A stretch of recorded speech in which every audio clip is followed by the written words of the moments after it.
I wondered if you would tell us whether, now you know what you know and have explored what you explored, would your previous book, let's take the novel film debate book, now look different?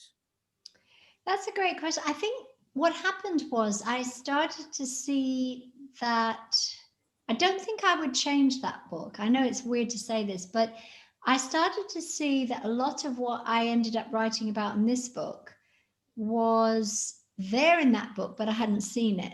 So, Mm. like, for example, one of the things I saw was that it isn't just the solutions to theorizing adaptation that can be found in rhetorical figures, but the problems of theorizing adaptation as well, like oxymorons and paradoxes and that sort of thing. Um, I think with rethinking the novel film debate, I was very instinctive about that one. I mean, I did lots of research, but I was still dealing with all these contradictions and paradoxes and so on. Mm. Um, I think I would have written a lot of my articles and chapters differently, but probably not that book. Mm-hmm. Because that book actually only had 2 chapters on adaptation.